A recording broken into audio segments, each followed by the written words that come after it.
Welcome to all Women Dialogues. And I'm your host, Shashi, with you all to create more voice for women and by women.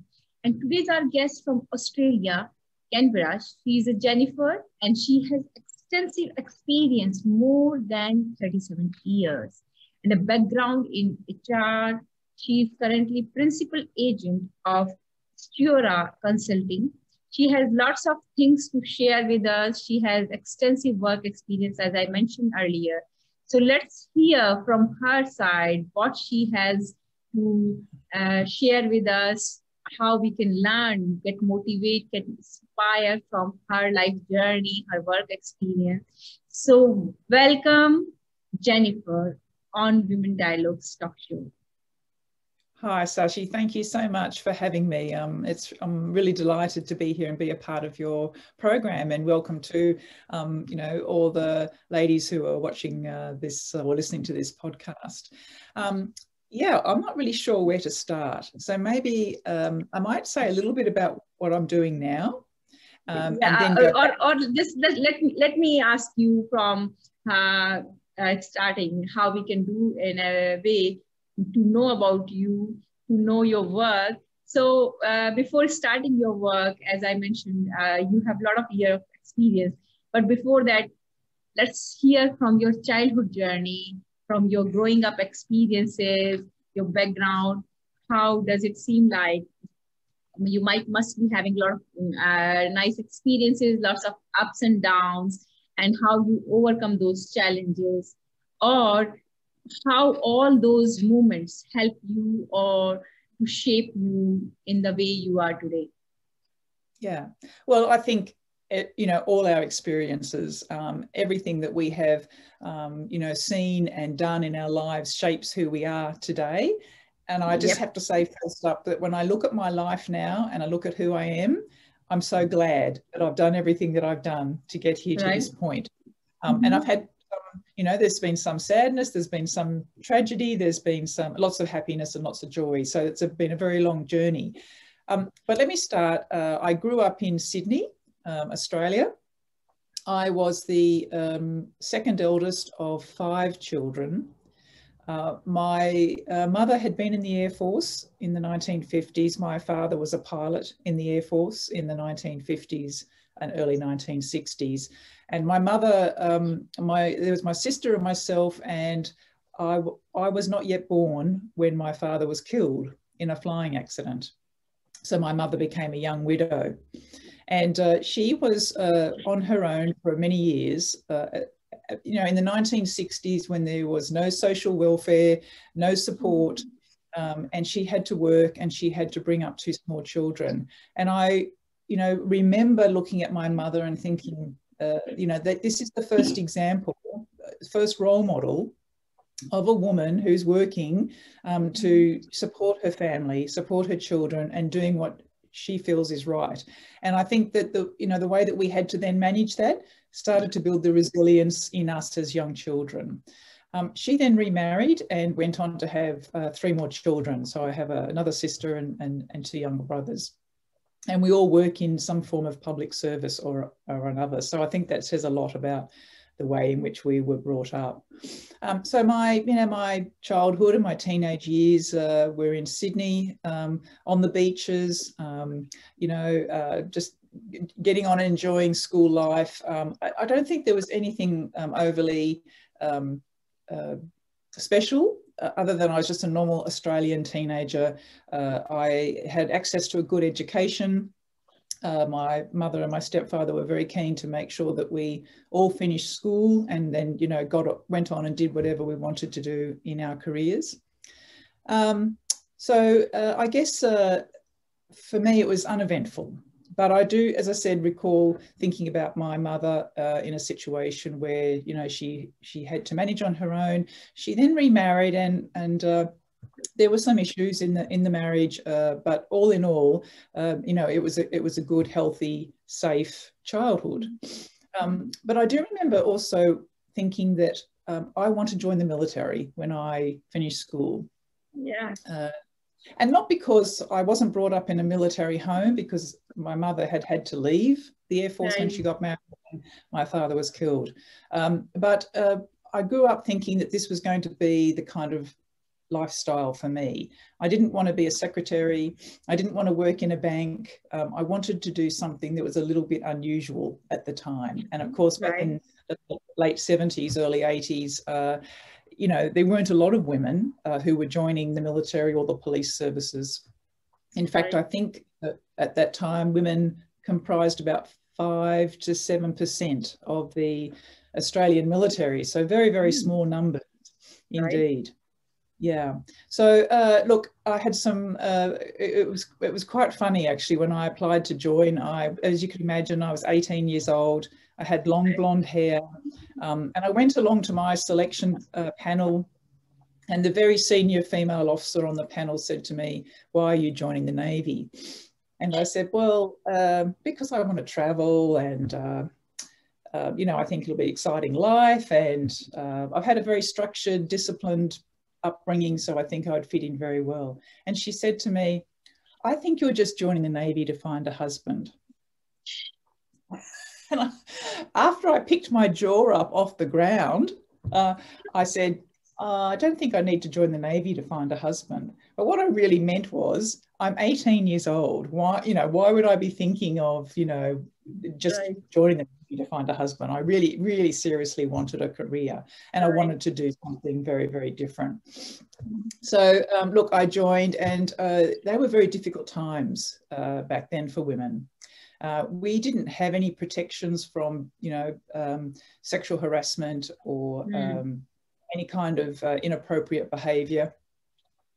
But there were so few of us, and you know, we did, as a group, as a lot of minority groups did at that time and still do, suffered from, you know, inappropriate comments, sexism, sexual assault, intimidation, bullying. You know, these sorts of things happened all the time. Now, at that point in time, women were not allowed to serve on ships at sea.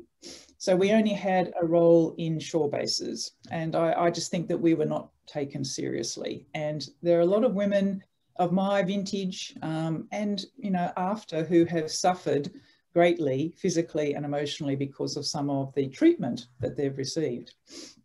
I guess that's a little bit of a downside. And I don't know if you've managed to read my book, and I don't know if I'm allowed to say anything about my book right at this very minute. This is something I prepared earlier. I saw that. I do talk. I read a little bit, not in detail, but yes, I found you are doing a lot of work for gender equality, diversity, and even women rights, empowerment, and bringing a lot of gender perspective. So I got a little idea, but yes, I think it's a good to read further.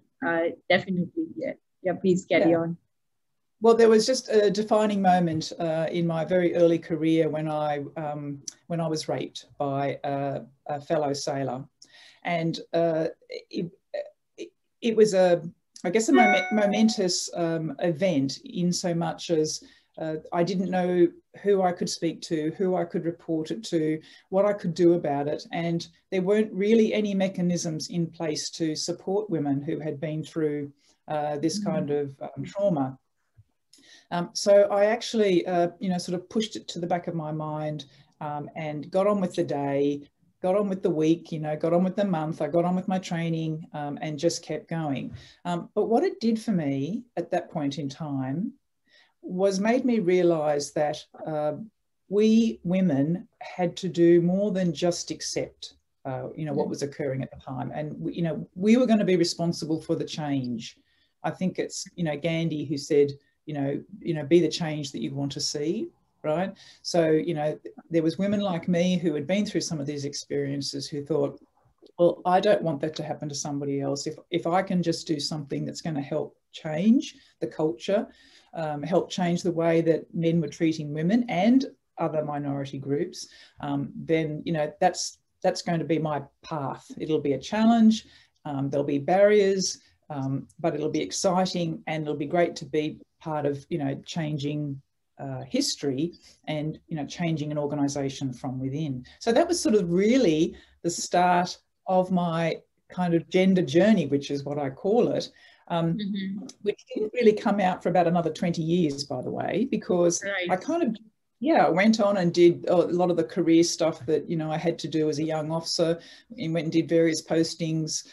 Ultimately, I had a posting to a ship in the 1990s. I also talk about this in my book because I went as one of the senior officers on the ship, and one of my peers was, used intimidation and bullying against me.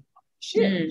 And, and I thought, well, if he's going to do that to me, he's probably going to do that and who are younger or more junior than me. And so they were the kind of challenges that women had to deal with if they wanted to have the career in the military, which they quite rightly deserved to be there. And so I guess that those sort of kind of incidents that occurred in the first 20 years of my career kind of led to all the work I've been doing in the second 20 years of my career, which is around supporting women, helping to change the culture of the organisation, working, expressly in cultural reform activities, looking at women's participation, and then further into my career working with NATO and the United Nations on women's roles in conflict, in war situations, implementing the United Nations agenda on women, peace and security, which is around the roles that we play in conflict. Deploying to Afghanistan in 2013 as a gender advisor. All of these things were opportunities for me to, in the first place, I guess, to help implement change for women in Australia, in the Australian military, but I also got exposed to women in other countries, in other armed forces, in other police forces. So starting with the women in Afghanistan, of course, who, I have nothing but admiration for, those women who want to be part of the reconstruction of Afghanistan, and they have families to look after, but they want to work in the security sector, and they also face issues of, threats of violence and worse, and so they're in a, almost a similar situation to where we were 20 years ago. And also part of my work working with the UN and NATO was to second to UN Women in New York for about 18 months. Working as a policy specialist in peacekeeping and sexual exploitation and abuse.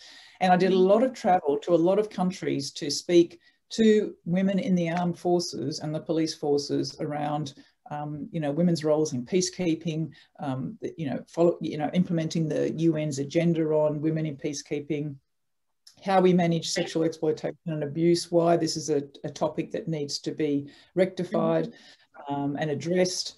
And so, this was probably the last 10 to 12 to 15 years of my life have been spent supporting. So Jennifer, women. when we are talking about it, your work with a lot of, armed force, a lot of policy development, and when we are talking all these high level of dialogues where you are getting engaged in policy development and women representation. So how you find in current scenario, women representation in armed force? Yeah, well, a lot of work is being done and still has to be done on increasing the numbers of women. And it's not just about increasing the numbers, it's about making sure that they have meaningful roles and that they are also, promoted into senior decision-making roles. So across the world, in our armed forces, there are very few women in senior positions. And that's, of course, because historically the armed forces have been predominantly filled with men, right? So our journeys have only really been maybe 40, 50 years or so in the making. And so maybe in 50 years' time, it'll be a completely different picture. But it has been a difficult journey for women in every country, and our problems have been the same, and our challenges have been the same, and our barriers have been the same. And often when we are talking about those challenges and barriers, do you find any kind of cultural and these all barriers where, particular society and particular country or culture, they have certain expectation, they have certain environment in terms of when we are talking about women and in bringing them in armed force. So what kind of challenges do you find, and how your work experience, or what can you advise to overcome those barriers or challenges? Yeah, from what I have seen, we often think, and I have seen, women, for example, from Muslim countries, often quite restricted in the roles that they can play in the security sector, because there's still societal expectations around the roles that women play in the home. And so women may not be able to deploy because their husbands don't want them to. They may not be able to take up certain postings because that might mean they'd be away from the home. Those sorts of restrictions make it very difficult for a woman to have a fulfilling career and to reach her career goals and milestones. But I would say, in terms of the attitude about women in the military, that doesn't seem to matter which culture you come from. It's quite prevalent, regardless of whether it's a Muslim country or it's a secular country like Australia, or more Christian countries. They all had their issues around men's attitudes towards women based on the historical context. Right. So we understand that, and the idea is that we actually need to help men understand why it's important to have women in the military and why it's important to have women in senior decision-making roles. And so a lot of cultural reform and education has to be put in place in those organisations to help men and women understand why we need to be more balanced, why we need to have more than 7% women, because that's just not enough. We know that women are very effective in operations. We know that women are important to mediate, peace negotiations and mediation and all those things around conflict and peace and security. We need women in peacekeeping units because we need women to talk to women on the ground. And we know that women on the ground want to talk to women in peacekeeping, and they're the ones that they will go and report information and issues to. So we know all of this. So the important thing is that we, back in our home countries, that we all take responsibility for changing the culture in those organisations. That's a definitely important point which you are mentioning here. But when we are talking about, again, those sexual assault or those insecurities, when we are bringing women in the work, we as Women Dialogue, as your work, all about, we are talking about women.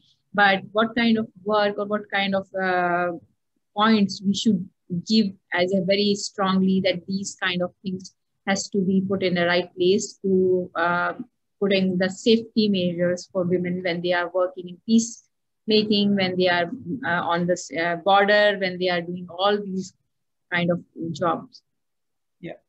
There is no excuse for a woman or any other person or group of people being exposed to any unprofessional or inappropriate behaviour in any circumstance. And, whether we're working for the UN or whether we're working for our, for our own country, or whether we're part of a peacekeeping unit, we are responsible for the safety of all our people, right? Physically and mentally responsible for their safety.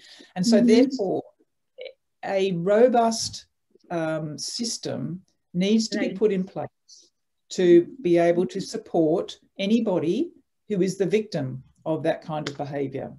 And there has to be a zero tolerance policy to that kind of behaviour. Now, you can separate out the behaviours. You might have, sexual assault in Australia, for example, is a criminal offence.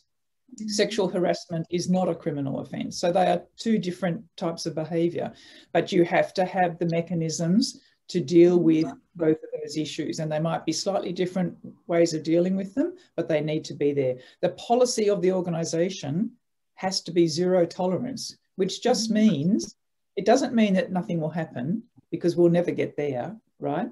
I'm sure you know the statistics in Australia that 1 in 4 women will have been, violently abused in their lifetime. So, our statistics are not good.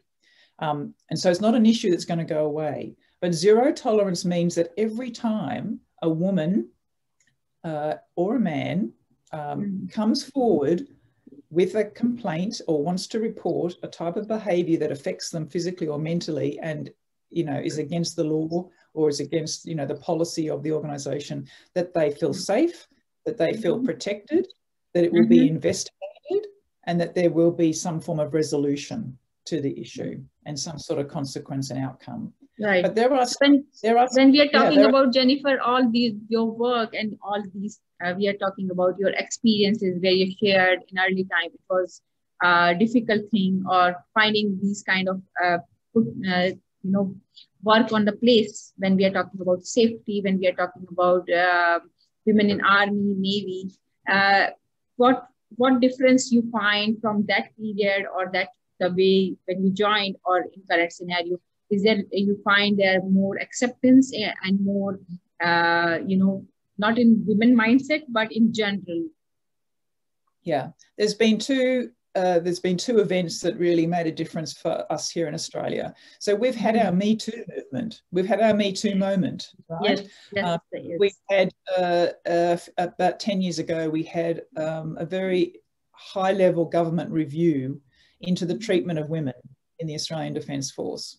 And that was a defining moment for the Australian military, because it exposed the level of sexual abuse, sexual assault, sexual harassment. It exposed the systemic barriers to women's promotion and progression. And it exposed deficiencies in leadership opportunities for women. So that was a very important step. And that report, which was actually undertaken by the Australian Human Rights Commission, so it was done by an external body to the Australian military, has been very, very influential and very life-changing for the women in our organisation. So there's been a whole range of measures that have now been put in place to eliminate or reduce those barriers and change the culture and the systems. At the same time, there was also a very high-level review into sexual assault and sexual abuse in the Australian military. And similarly, it brought out about 2,500 reports of this type of behaviour across the, sort of like a 50-year period.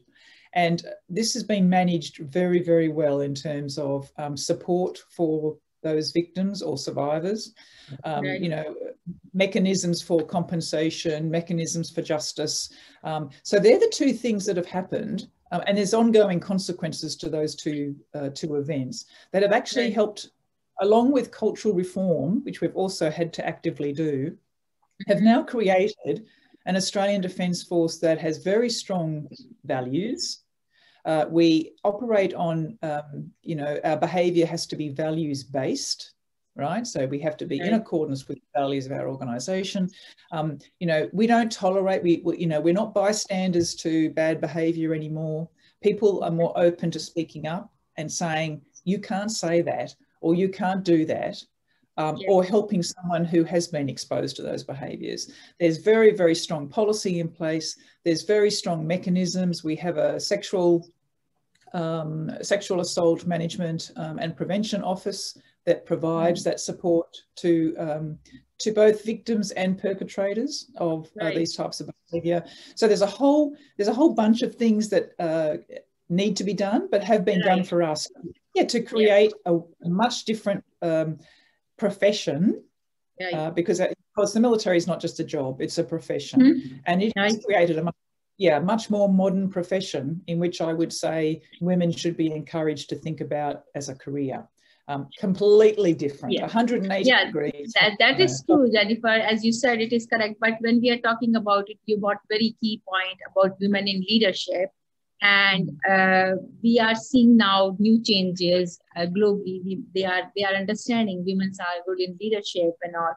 How you find, since you have done extensive work in this field for gender equality, your work, and how you're finding that kind of change is coming, or you are feeling in terms of when we are talking about, are there women are strong enough to talk about, yes, we are, and we are ready to take those positions, or is still, if they are saying that is not acceptable, what way you are finding the culture about it? Well, I don't know if you've been following the media in Australia, but there's been a couple of events that have occurred this year where women have come forward to, to report issues of sexual assault and rape that have occurred within the walls of Parliament House or by parliamentarians. And that has been a very interesting sequence of events. Now, I guess we don't necessarily have a lot of exposure to these very highly public kind of reports, but these ones have really hit home. And I think the Australian public are getting sick and tired of, perhaps the privilege that some people feel in our country that they may not have to account for these claims that are made against them. So these two events that have occurred recently have put the spotlight on the leadership of our country. Now, that's what this sort of thing will tend to do. Now, we've seen some really great examples of leadership come out of COVID, right? People like Jacinda Ardern from New Zealand, Angela Merkel from Germany, the Norwegian Prime Minister, I can't remember her name. There's research that has shown that their style of leadership is, is very much different to the way a man would have led. And the one thing that distinguished them from male leadership during that time was love and compassion and care and generating trust with the people of their countries. And that's what I think, our leaders need to do. And it doesn't matter whether they're leaders of the country or they're leaders of in the armed forces. We now have to be a much more personable leader. We really have to care about the people, that we have, that we are looking after and we are managing. And can I just describe a story to you, if you don't mind? I have a sailor that's working in the military area that I'm doing some work in. Yeah, sure, please. And he's been through a pretty traumatic event with his wife who suffered an injury. And, 20 years ago, we would there might not have been as much support for him, from both the system and maybe the people that he worked with. 20 years ago, that might have been different. Today, we were organising a cooking roster to provide meals for the family. Even I offered to go and do housework because I don't do cooking, right? And I'm a senior officer in the area, and he's a sailor, and it was just lovely to see the military people in my work area come together, regardless of rank, right, to give love and support to this individual. And it was something that I had never seen in that way before. So I think, to me, that just shows how much the cultural reform has really helped people understand how important it is to value everybody in the workplace. And for a military organisation, we have our rank structure, right? Well, when it comes to valuing people, that's not important, right? Valuing the contribution of everybody means it doesn't matter what rank they are, everybody has something to bring to the table. And leadership is about, corralling that experience and that contribution so that, the whole team does well, not just one individual. And so there's some of the big changes that I've seen in the style of leaders that we have now in our organisation. It's lovely to see that style of leadership come from people in public office. And I think that, we need to do more. But there is a lot of work behind that, and it doesn't just happen naturally. Definitely. Yeah, so when we are talking about it, you are having your own consulting where you are principal agent. When you are talking about your own consultancy and as a principal agent, we hear you do a lot of these work, but how, if people our audience and viewers are looking for some kind of help or support, how they can look forward to connect with you as well? Well, I guess the description of me as a principal agent in my consulting firm is probably a bit of a misnomer. So I obviously, I'm a consultancy. Why it is like this? And I just contract myself out to do work. But what I do mentor a lot of women, particularly those who are looking to leave the military and who want to do similar work to me. And I say to them, you have to decide whether you want to actually be a businesswoman. And, that would mean, you want to expand your consultancy and you want to, and you take on different work, and it may not necessarily align with, what you think is important to you. Or you do what I do, which is just do work based on the passion that I have, which is supporting women. Right. And there's plenty of work out there, right? There's the UN is always looking for international consultants to do gender work, and other organisations. I also do some work for a peace operations training institute in the US. I author some of their courses on gender and women, peace and security. So there's kind of like lots of different work that can be done. And so my advice is, when you're kind of looking to go into consulting, it depends on the stage of your life, of your career, you know, where you are. For me, as someone who's sort of towards the end of their very active career, I do this work because I love it. Right. I don't do it for the money. I don't do it to make money. You know, I live comfortably, but that's all that I need for myself. For me, it's about making an impact on the lives of women, making an impact on the organisations that employ women, and my legacy, which I've, you know, really wanted to achieve through my book, was just. I read even your blogs also; those are very wonderful and inspiring. Yeah. Thank you. Yeah, well, they're all topics that I really love and I care about, and I just want younger women to learn, to know that there are women who have been through some of the things that they are experiencing, and then what I can say to them are ways in which they can help mitigate the impact, or to, you know, to even stop something from happening, or to use the experience and build on it and learn from it and develop. So, Jennifer, when we are talking about you as a woman, who has her own style, what kind of leadership style do you possess or do you have? First of all, I try to lead by example. So I'm always very conscious of that. And I think that comes from being in a military where there were so few women, everybody knew us, right? So you can't hide. So the way that you behave, and, you know, your integrity, I guess how you live your values, you know, how you speak to people, what people come to learn about you, that has to be consistent. And I like to think it is. And I get that feedback that that's how people see me. And that's, you know, I treasure those kind of comments when they say, you are exactly how I thought you were going to be. My style of leadership really now, because I'm a bit of a step back from a full-on military career, is that I can afford to be, I guess, even more gentle. I'm not sure gentle is the right word to use, but perhaps a little bit kinder than I may have been when I was, you know, in the military and working full time. But I always tried to look after my people. I cared about them. I would show empathy, you know, because people go through some terrible situations in their personal lives. You know, we would need to be there to help them. I hope I guide young women now, which is why I do a lot of the mentoring I do, which is to see them achieve their potential.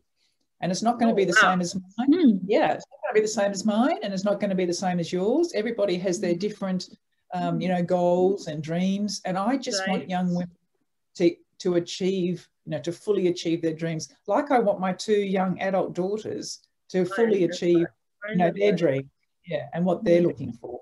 That's interesting to hear about your leadership style, Jennifer, because as having a background from army and all those kind of, when we are talking about these issues, we often hear, oh, I have my very strong, tough and kind of bold. But whereas you beautifully you described how you maintain your professionalism and same time your own attitude, your leadership style, being humble, being kind. So this is bringing 2 different aspects on a platform, or in your leadership style is kind of very unique. And I think we all, as a leader especially, they need to learn that, because it has been so much into the people brain, or especially when we are talking about leadership, that they have to be strong, tough, or bold, but they don't believe that they should be have to be compassionate, have to be kind and humble to deal all even issues which can be dealt while in a peaceful manner, right? So That's very unique approach. I really congratulate you, and I believe our audience can learn from this as well. It's really a wonderful thing that you shared with us. Thank you. Thank you. But I do want to say that I guess the underlying value behind the way that I feel that I lead is around authenticity. And that's exactly what my book is about, which is about, you know, how women can be their authentic selves in male-dominated professions.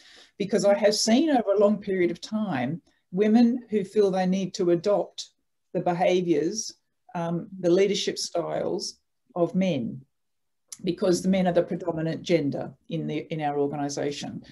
And what I try to say to young women now is you don't need to do that to be an effective leader. You just need to be yourself, right? Don't try to be something that you're not. You know, be kind, be caring, be humble, you know, be compassionate. At the same time, you also have to show strength. In certain situations, you have to take charge. You have to say, you know, this needs to be done. But there are different contexts, and there's sort of different, almost you show different aspects of your leadership style in different situations. And you can be all of those things without having to pretend to be something that you're not. So to me, authenticity is the key to leadership. And I don't know if you remember when Jacinda Ardern did her Facebook Q&A last year's one time, and she's sitting there in her sweatpants and her, you know, jumper, and she's talking about, you know, how she's got a messy house, and you know, she's just putting her baby to bed, and she's doing all these things. And what was so wonderful about that was that, one, she was being authentic because she's a mother and she has all these things she has to do. Two, she was showing people that she was human. So she's not some, you know, leader who sits up here and on her, you know, golden throne and doesn't know what the average person is going through. She was showing that she was experiencing COVID the same way that we all were. And she was experiencing lockdown the same way that we all were. But she did it in a way that showed empathy and compassion for the people of New Zealand. And that is why she is so successful in her role, in her public office role, because she's been able to show, you know, be authentic and just be herself. Right. Yeah, that's a beautiful say. And when we are talking all about it, being our authentic ourselves, what message would you like to give to our audience, listeners who are listening and watching us, especially women? Yeah, well, I would say, and it doesn't matter what age you are, you need to think big. And I talk about brave and important goals in my book. This is about saying, I'm going to do this, or I'm going to be this person. I don't need there to be a role model. I actually say you can be what you can't see. You know, we normally say you can't be what you can't see. Well, no woman has to wait for a role model in order to step up and do something. And I say, take the opportunities when they're offered, step up, take on these roles that maybe no one's done before, but you've got an opportunity to do it. Be brave, be the person who, you know, be the woman who steps up and does that, and then show other women, of course, that you're doing that. So I just say yes to opportunities. Don't knock things back, to open those doors and achieve your goals. Now, it doesn't matter what those goals are, and everybody's goals will be different. Right. So that's strong advice, I think. Yes. Yeah, please. No, I was just going to say, for me, you know, women's equality is all about making sure that women have the opportunity to choose what they want to do. And so, you know, if I have one daughter who's probably more likely to end up just being a mum because that's what she wants to do, you know, and one daughter who might go on and do great things in the public service because that's what she's aiming to do. And that's fine. It's about choice. Yeah. And being able to make that choice, and at different stages of their life, you know, those choices might be different, but you know, being able to make the choice without there being any judgment or expectation, you know, or there's no rules in place that say they have to do one thing or the other. But I want women to, I think now more than ever, COVID and everything else has shown us that women do need to step up and take on more leadership roles. We have to, you know, we have to fight for it still, but we do need to do that. So I encourage all women to think about how they can take that next step, or you know, think about what the, you know, steps are that they need to take to get where they want to go. Right. And that's very beautiful. And I think strong advice: be authentic, feel, and have your own goal and do what you feel like. Because many times, many cultures, they get themselves maybe influenced by seeing others and finding themselves maybe thinking they are not efficient enough, they are not good enough. So that's very strong advice. Even if somebody wants to become a mom and they are happy with that, have feel and enjoy that moment rather than just spoiling your own goal and purpose just by getting influenced by those social media, by all these kind of your surroundings. So thank you, Jennifer, for sharing this. Last but not least, why do you feel the platform like this women dialogue is important? Absolutely, because we need to get women speaking and talking to each other and sharing their experiences so that others can learn from the things that we have experienced and that we would like to share. Right. I try to do lots of these kind of things because it's my way of giving back, and right. I think all women should be thinking about, you know, how do we help? How do we give a helping hand to someone, to another woman, right? Mm-hmm. How do we do that? This is one way that we can do it. And I want to thank you for a really great initiative. And I think it's a wonderful opportunity for you to share the different, you know, women that you've had on your platform so far. So thank you very much, Shashi, for this opportunity.